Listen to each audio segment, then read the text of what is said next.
Hey guys, welcome to my channel. My name is Violet.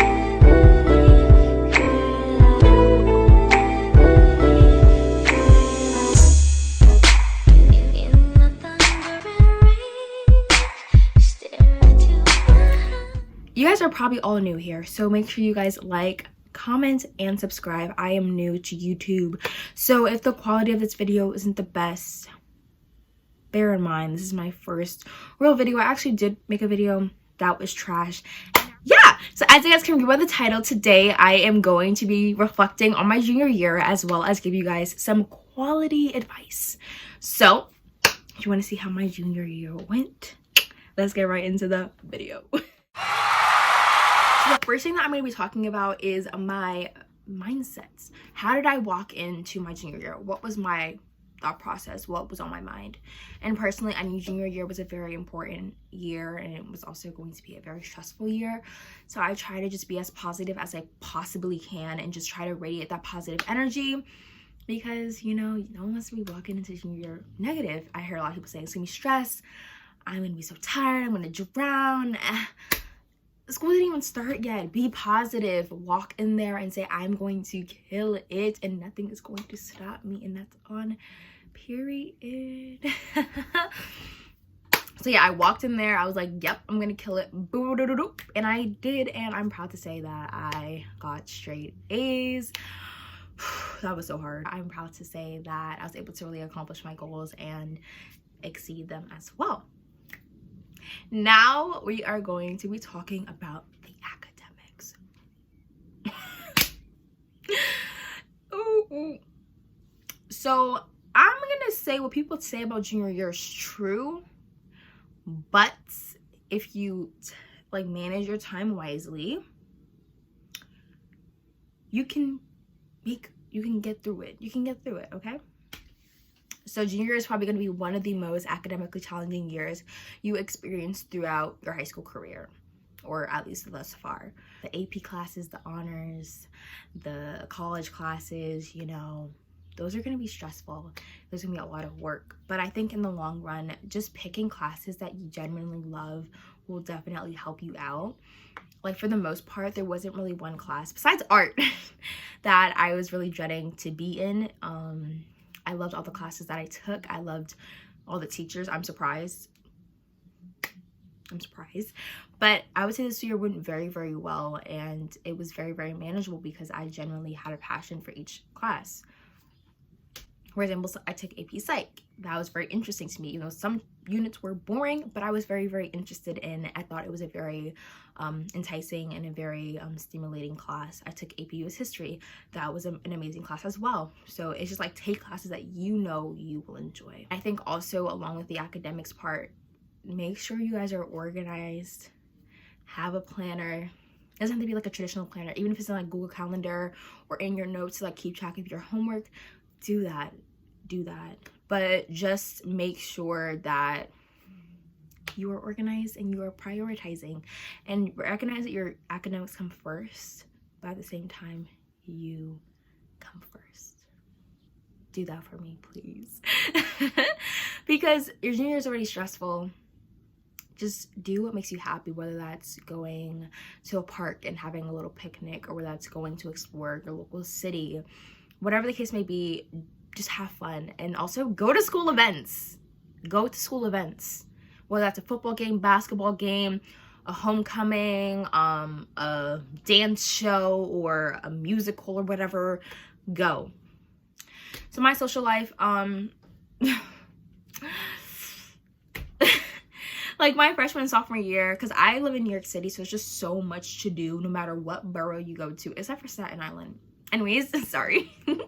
Anyways, so I love to go to Manhattan. That's just something that I love to do. My freshman and sophomore year, I definitely went a lot more than I did my junior year, but definitely still go out and have fun. But definitely make sure you have a social life. Like, you're only 15, 16, 17 months. So your schoolwork, yes, it's very important. Of course, if you have a test, you know, you can't go out all the time, but make sure you are also prioritizing yourself, your happiness, and your mental health. So yeah, I'm talking about mental health too. Your mental health comes first. always. Don't let anyone tell you otherwise, okay? I understand it's your junior year. It's a really important year. It's your last year to make a mark. You know, you're applying to colleges in a year. Your mental health comes first, because if your mental health is crap, it will reflect in other things like your schoolwork, your extracurriculars, your happiness. That's what I gotta say about social life, and also a little bit about mental health. So now I'm gonna be talking about extracurricular activities. So extracurricular activities are very, very, very important. Not even just because of college, but I definitely feel like whatever you get involved in high school really shapes who you are as a person. Honestly, like, I've been involved in everything I've been doing since freshman year of high school. One of them I've been doing for way longer than that, but just definitely just getting involved really helped me out in my high school transition, and just being an active member, a part of my school community, is really important as well. And in my junior year, I really saw a lot of people like struggling and just like trying to throw any extracurricular activity that they can on their resume. And personally, I would just say, do what makes you happy, do what you are passionate about. Don't just do it for college, don't just do it for what you think will look good. Colleges will just want to see who you are as a person and what you like to do. So if you don't like science or STEM, then don't join the robotics team, or don't join biology club. You know, if you love to act, join theater. Or if you like to dance, you know, join the dance club. Or if you like to do community service, do what you love to do. That's my advice. In terms of extracurriculars, this year I was a part of like 3 main ones, which was Key Club, which I am now the president of, which is really cool. And yeah, I'm a part of the varsity lacrosse team, and I'm also a part of a competitive step team. So I was very involved, and I love every single activity that I do. I'm so passionate about it. I love it with my whole heart. And do what you love to do. Point blank period. Also, my junior advice as well, try to search out for these programs that can help you with, you know, SAT prep or college search or whatnot. Or also find internships, okay? Having an internship looks really good, especially if you work for like, you know, a really nice company, or just having that experience is just really good when you're applying to college, to kind of say like, hey, like, I did something. I did something. Like, for example, this summer I have an internship with the senator, so that's really cool. And that's something that, like, the field that I want to kind of go into, it's like, oh, okay, like, see, she's getting involved. So if you have an internship or some type of program, something of that sort, try to just get involved. Anything that can really just help overall shape you as a person and really enrich you is really important. So now we're going to be talking about standardized testing. Okay, so basically there's a couple standardized testing that you can take. The ones that I'm familiar with is the SAT, ACT, AP exams. I feel like that's also what makes junior year so hard, because you're not only just balancing your heavy course load, but you are also preparing for these standardized tests. I mean, colleges are going to as optional now, so I mean, it is what you make it. I mean, so standardized testing, I think that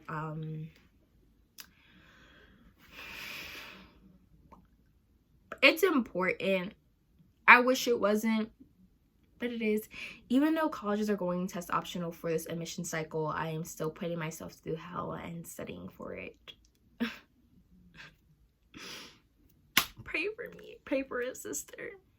If you can't afford prep, that's great for you. If you can, make sure you are finding all the resources that you can, whether that's buying SAT prep books or whatever you have at your disposal. But I'll just say study for it, try your best. It's not the end all be all. And yeah, no, regarding AP exams this year, it is what it is. In regards to testing, just try your best. Now I have some tips for you guys. I actually have them written down on my notes, so I'm gonna be telling you guys my tips for your junior year. I have 5 tips, and let's get into the tea. Relax and be positive. Don't put too much pressure on yourself. Everything will work out in the end. That right there is the truth. Relax. Take a seat and relax, okay? Relax, okay? and be positive. If you are a negative person, the outcomes are going to be negative, and everything will work out in the end. Let me tell you, everything will work out in the end. And even if, say for example, your goal is college and that's what you're working towards, you know, during your high school career, you are going to end up where you're meant to be. So don't put too much pressure on yourself. Everything will work out no matter what. It may not be exactly how you pictured it, but it will work out.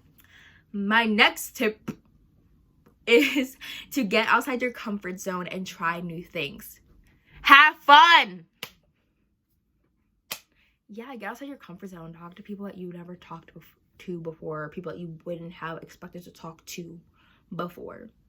You know, like, just do it. Just do it.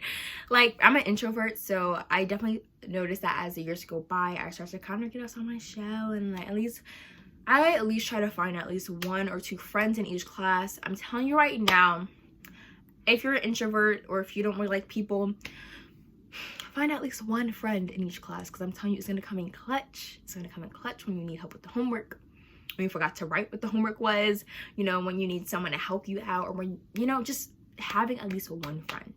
That's something that I cherish a lot. I had at least 1 friend, and I thought it really just helped me out and everything. Yeah, and have fun. Have fun. You're a teenager. Have fun. Have fun. Whatever your fun looks like to you. It could be having a little girls' night or going out hiking. I don't know what you guys do. I know what I'll be doing, but have some fun, okay? You're never gonna get these years back. So have some fun. Do not, I said, do not compare yourself to other people. Now, this is my favorite one. Let me tell you why. Oh my gosh. Let me tell you why this resonates in my heart. Comparing yourself to other people is so easy. It is. It's like, oh, look at Susan. You know, she has 100 average, and you know, she has 1600 SAT score, or you know, she's the president of every single club that's in the school. Like, it's so easy to compare people nowadays. Stop comparing yourself. Stop it. Stop it right now. Okay, stop. It's not good for your mental health. It's toxic. Let me tell y'all. So I kind of stopped comparing myself this year, because I was like, I don't care about nobody else but myself. And at the end of the day, when I'm applying to college, you're not going to be looking at everyone else. You're going to be looking at me. At me. So also, why this kind of annoys me, stop comparing yourself to other people, and stop being the ones that just openly, like, every single day talking about their SAT scores, or talking about, you know, what they got on it, like their average or whatever, or their GPA. Like, no one cares. I don't care. I simply don't care. Why don't you talk about like what you do on the weekend, you know, like have a real stimulating conversation, you know? Like, stop. Just stop comparing yourself to other people. It's not good for you. It's not good for you. And it's not gonna help you in the long run. Like, just stop. Stop comparing yourself. Stop talking. I mean, it's okay to talk about it, but like, don't make it your whole life, because realistically, your stats are not everything. Okay, you heard it from me. Your stats aren't everything. It's important, but it's not everything. It's who you are as a person. If you're a bad person, your stats don't mean nothing. Keep it pushing. Okay, next, get to know your teachers, guidance counselors, and college advisors. Realistically, they're the ones that are going to be writing your college recommendation letters, and I think it's definitely really valuable to get to know your teachers on a personal level, or your college advisors, even if just like letting them know, like, hey, you know, my name is Violet. Try to like put yourself out there. I already kind of asked teachers for recommendation letters, so I picked up the really good ones. But come on now, have good relations. You don't have to be like best of buddies with them, but just like, you know, being just very open and showing them that you're a really good student. And my last advice is try your best. Like, whatever your best is, just try it. Like, push yourself to limits that you've never been before. You know, don't be afraid to try new things, but just try your best. Just try your best and don't give up. Thank you guys for watching this video. Don't forget to give us a like. And don't forget to subscribe, and also comment down below any videos that you guys would like to see. And thank you guys so much. Bye.